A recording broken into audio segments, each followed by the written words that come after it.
दोस्तों अगर हम बात करें बॉलीवुड की तो भैया इन दिनों बॉलीवुड तो क्रिएटिविटी के नाम पर कुछ भी परोसने के लिए तैयार है। यानी कि भैया इन दिनों बॉलीवुड के लिए ओटीटी एक ऐसा प्लेटफॉर्म बन चुका है जहां पर आप फ्रीडम ऑफ स्पीच को ध्यान में रखकर कुछ भी परोस सकते हैं, कुछ भी दिखा सकते हैं, कुछ भी बता सकते हैं ऑडियंस को। यानी कि भैया इन दिनों ओटीटी प्लेटफॉर्म पे कई सारे वेब सीरीज लॉन्च हो रहे हैं, कई फिल्में भी आ रही हैं और भैया इन वेब सीरीज में से तो कुछ वेब सीरीज को लेकर काफी हंगामा भी खड़ा हुआ। और भाई जिस तरीके के कंटेंट इन दिनों ओटीटी प्लेटफॉर्म पे आ रहे हैं तो उसको देखने के बाद दिमाग में यही बात आती है कि क्या बॉलीवुड का जो क्रिएटिविटी है अब इस लेवल पे आ चुका है। यानी कि भैया इससे बुरा दौर मैं समझ सकता हूं कि बॉलीवुड ने आज तक नहीं देखा होगा। यानी कि भैया ओटीटी प्लेटफॉर्म पे जैसे कंटेंट आ रहे हैं उसका समाज से कोई लेना देना नहीं है। यानी कि भैया समाज की कुछ कुरीतियों को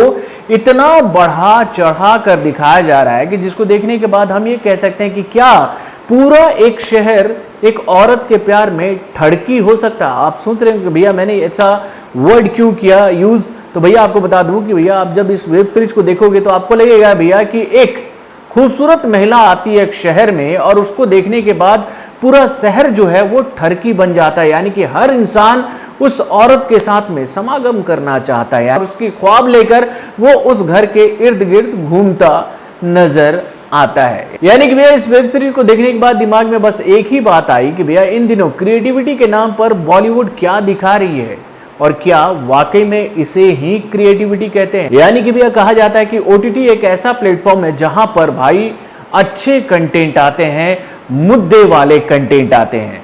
तो भाई आज मैं रिव्यू करने जा रहा हूं एक और नए वेब सीरीज का जो कि आई है Amazon प्राइम पर। तो भाई इस वेब सीरीज का नाम है रस भरी। तो चलिए शुरू करते हैं इस वेब सीरीज का रिव्यू। हेलो फ्रेंड्स, मैं हूं नरेंद्र और मैं आपके लिए लेकर आया हूं और एक नए वेब सीरीज यानी कि रस भरी का रिव्यू। तो दोस्तों रस भरी के रिव्यू को चालू करने से पहले मैं आपको बता दूं कि रस भरी को डायरेक्ट किसने किया है। तो भाई इसे डायरेक्ट किया है निखिल नागेश भट्ट ने। तो दोस्तों जब आप इस वेब सीरीज को देखोगे तो शुरुआत में जो बातें मैंने आपको कही थी वो आपको सामने दिखनी चालू हो जाएगी। दोस्तों आपको तो पता ही है कि अमूमन मैं कभी भी किसी भी फिल्म की या फिर वेब सीरीज की कहानी आप लोगों के सामने नहीं रिवील करता हूं, क्योंकि मुझे ऐसा लगता है कि अगर मैं आप लोगों को कहानी बता दूंगा तो उससे आपका मजा किरकिरा हो जाएगा। लेकिन भाई मैं इस फिल्म को लेकर यानी कि इस वेब सीरीज को लेकर आप लोगों का मजा थोड़ा सा किरकिरा करना चाहता हूं, क्योंकि भाई दिल में यह बात आई कि भाई ये कहानी आप लोगों को बतानी चाहिए और आपको भी ये सोचना पड़ेगा कि भैया इन दिनों जिस तरीके के वेब सीरीज हम सबके सामने आ रहे हैं वो क्या दिखाना चाह रहे हैं। तो दोस्तों इस रिव्यू को चालू करने से पहले यानी कि इसकी कहानी को बताने से पहले मैं आपको बता दूं जो मुख्य कलाकार हैं वो कौन कौन है। तो दोस्तों जैसा कि मैंने आपको बताया था कि इसमें है स्वरा भास्कर, तो वो निभा रही हैं किरदार शानू बंसल का। उसके बाद इसमें है सोनाक्षी जो कि रूपाली का किरदार निभा रही है।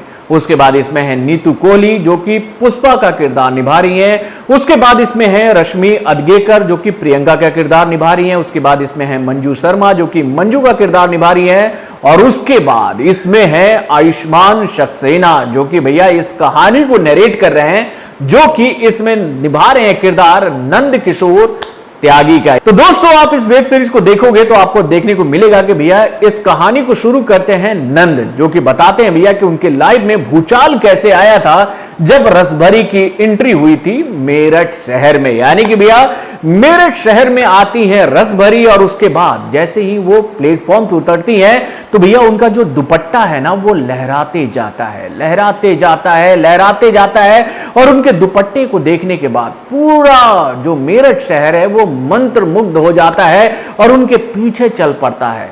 क्या दूध वाला, क्या चाय वाला, क्या दही वाला, क्या केबल वाला, क्या पंडित, क्या पुलिस, क्या बैंक का अधिकारी, क्या वकील, मतलब कि जो कोई भी उस लहराते हुए दुपट्टे को देखता है यानी कि भैया रसभरी के प्यार में गुम हो जाता है और रसभरी के पीछे चल पड़ता है। यानी कि भैया दीवाना हो जाता है ये शहर रसभरी का। और उसके बाद कहानी शुरू होती है रसभरी की। यानी कि भैया हर कोई बताता है कि भैया रसभरी ने उसका तो मन ही भर दिया। यानी कि भैया जो तमन्नाएं थे वो उसने पूरी कर दी। यानी कि भैया एक तरफ क्रिएटिविटी के नाम पर पहले यह दिखाया जाता है कि भैया लोग ठड़की होते हैं।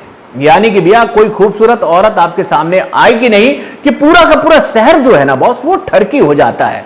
तो भाई पता नहीं, आज तक तो मैंने कई खूबसूरत महिलाओं को अपने शहर में भी देखा था और इस तरीके के एक्टिविटीज मैंने तो देखा ही नहीं कि हर कोई इंसान उनके घर के आजू बाजू चक्कर काटते नजर आ रहा हो। और उसके बाद ये बातें तो दिखाई गई, उसके बाद इसमें यह भी बताया जाता है कि किस तरीके से रस भरी सबके जीवन में रस भर रही है और इसी रस को पाना चाहते हैं नंद किशोर त्यागी यानी कि नंद भैया, जो कि पहुंच जाते हैं रसभरी के घर पर ट्यूशन पढ़ने के लिए। यानी कि भैया जो नंद जिस स्कूल में पढ़ते हैं वहीं पर इंग्लिश के टीचर बनकर आती हैं स्वरा भास्कर, यानी कि भैया किस किरदार में, तो शानू बंसल के किरदार में। और उसके बाद वो बच्चों से बोलती हैं कि भाई मेरे क्लास में आपको इंग्लिश प्रॉपर बोलना होगा, यहां पर कोई हिंदी में बात नहीं कर सकता है। और उसके बाद पूरे क्लास को ही प्यार हो जाता है रसभरी से, यानी कि भैया शानू बंसल से। और उसके बाद ख्वाब देखने लग जाते हैं कौन, तो भाई नंद किशोर त्यागी भी, कि वो शानू बंसल के साथ सब कुछ करना चाहते हैं। और उसके बाद वो अपने पापा से रिक्वेस्ट करते हैं कि भाई मैं ट्यूशन पढ़ना चाहता हूं, और वो पहुंचते हैं रसभरी के घर पर। अब भाई उसके लाइफ में रसभरी किस तरीके से रस भरती है। और उसके बाद अचानक से ही इसमें एंट्री हो जाती है एक आत्मा की, यानी कि भैया शानू बंसल और रसभरी का क्या कनेक्शन है। इसको अचानक से राइटर के दिमाग में यह बात आती है कि भैया हम लोगों ने तो बहुत सारी चीजें बता दी, और चलो भाई अब इसमें हम एक एंगल डाल देते हैं आत्मा वाला, यानी कि जो भी चीजें हो रही हैं इस महिला को लेकर, जो कंफ्यूजन इस शहर में बना हुआ है, यानी कि भैया जो लोग ये बोल रहे हैं कि भैया उनके घर में गए तो ऐसा हुआ वैसा हुआ, तो भैया ये औरत नहीं कर रही है, ये एक आत्मा कर रही है जिसका नाम है रसभरी। तो दोस्तों ये आत्मा कैसे ये सारा खेल खेल रही है, आप इसको देखने के लिए आप इस वेब सीरीज को देखना। लेकिन जब आप इस वेब सीरीज को देखोगे तो उसको देखने के बाद आपके दिमाग में यही आएगा कि भाई राइटर ने क्या पीकर ये कहानी लिखी थी भाई। मतलब कि इतनी क्रिएटिविटी कि भाई हद है। मतलब कि ओटीटी प्लेटफॉर्म को जो कहा जा रहा था कुछ दिनों तक कि भाई यहां पर ऐसे कंटेंट आते हैं जिसको आप सीधा नहीं दिखा सकते हैं सिनेमा घर में, तो भाई वो सही बोल रहे थे कि भाई ऐसे ही कंटेंट को ओटीटी प्लेटफॉर्म पर तब तक दिखाया जाता रहेगा जब तक सरकार की निगाह ऐसे कंटेंट पर नहीं आएगी। भैया बहुत सारे विवाद खड़े हो रहे हैं इन दिनों ओटीटी प्लेटफॉर्म को लेकर। अब जब ऐसे कंटेंट सामने आते हैं तो भैया इसको देखने के बाद दिमाग में यही आता है कि घुमा फिराकर लोगों को टोपी पहनाओ और पैसे कमाओ। यानी कि भाई रसभरी जो कि पूरे शहर को परेशान करके बैठी है। और मैं तो आप लोगों को एक एंगल बताना भूल ही गया, क्योंकि भैया जब मैं आपको कास्ट लिस्ट बता रहा था तो इसमें कई सारे महिलाओं के नाम आप लोगों के सामने आए होंगे। तो भैया ये महिलाएं क्या कर रही हैं, तो भाई जब रसभरी शहर में आएंगी और उनके मर्द जो हैं वो दीवाने हो जाएंगे रसभरी के, तो भाई उनसे बचाने के लिए उनकी महिलाएं जो हैं वो लामबंद तो होगी। तो भैया जासूसी शुरू हो जाती है, यानी कि भैया ये महिलाएं एक गैंग बनाकर रसभरी का पोल खोलना चाहती हैं। तो भाई बहुत कहानी मैंने आप लोगों को सुना दी, और इस कहानी को देखने के बाद जैसे मैंने आप लोगों को कहानी सुनाई है ना, तो भाई इसकी कहानी वाकई में ऐसी अटपटी है जो कि आपके गले नहीं उतरेगी। यानी कि भैया छोटे शहर के नाम पर कुछ भी परोस दो। मैं तो बोलता हूं भाई कि संस्कार जो है ना वो छोटे शहरों में ही अभी बचा हुआ है, लेकिन इसको जिस तरीके से प्रेजेंट किया गया ना सोशल मीडिया पर वो जबरदस्त है बॉस। और उसके बाद अगर मैं डायरेक्शन की बात करूं तो भाई डायरेक्शन की क्या मैं बात करूं, मतलब कि उन्होंने क्या दिखाने की कोशिश की है। यानी कि डायरेक्शन में ऐसा कुछ भी बात नहीं है कि जिसको लेकर हम इनकी तारीफ करें। यानी कि भैया निखिल नागेश भट्ट की अगर हम बोले कि भैया तारीफ करें उनकी डायरेक्शन की, तो भैया ऐसा कुछ भी नहीं है इस वेब सीरीज में। यानी कि भैया निखिल नागेश भट्ट का बस एक ही कंसर्न था इस फिल्म में कि भैया मैं थोड़ा सा खुलकर सारी चीजों को दिखाऊं। यानी कि जिस तरीके से इस वेब सीरीज को लिखा गया और जो दिखाना चाह रहे थे इसके मेकर्स, वो उन्होंने बहुत ही बेहतरीन तरीके से दिखाया है। क्योंकि भैया जो पूरा शहर है ना वो ठरकी है, ठरकी समझ रहे हैं ना, तो ठरकी है।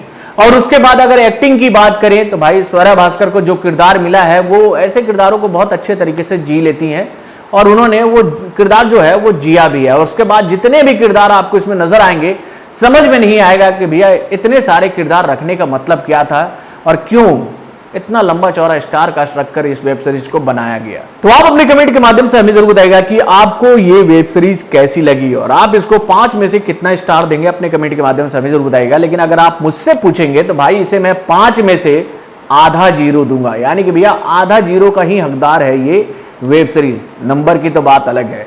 तो बॉलीवुड से जुड़े और भी कई सारे खबरों को जानने के लिए हमारे चैनल वायरल जंक्शन को लाइक सब्सक्राइब करना ना भूलें और हमारे अपडेट्स को जानने के लिए बेल आइकन को जरूर दबाएं। दोस्तों, जैसा कि आपको पता है कि मेरा नाम है नरेंद्र शर्मा अब मेरा नाम है पूजा शर्मा। ये मेरी वाइफ है। दोस्तों, आपने आज तक हमारे चैनल यानी कि वायरल जंक्शन को बहुत सारा प्यार दिया है और मुझे उम्मीद है कि आप हमारे नए चैनल, मैडम आगे बताइए, टेस्टी कटोरी को भी उसी तरह से प्यार देते आएंगे जिस तरह से अभी तक आपने वायरल जंक्शन को प्यार दिया है। दोस्तों, हम अपने इस चैनल में आपको तरह तरह के व्यंजन बनाकर बताएंगे और उसके साथ बताएंगे कि कैसे आप अपने घर में बहुत ही आसानी से टेस्टी और हेल्दी फूड बना सकते हैं। तो दोस्तों, आप लोगों से मेरा निवेदन है, यानी कि हम दोनों का निवेदन है कि आप हमारे इस नए चैनल को वैसा ही प्यार और विश्वास दें जो कि आज तक आपने वायरल न्यूज जंक्शन को दिया है। दोस्तों, हमारे इस चैनल का नाम है टेस्टी कटोरी और उसका लिंक हम लोगों ने डिस्क्रिप्शन बॉक्स में दे रखा है।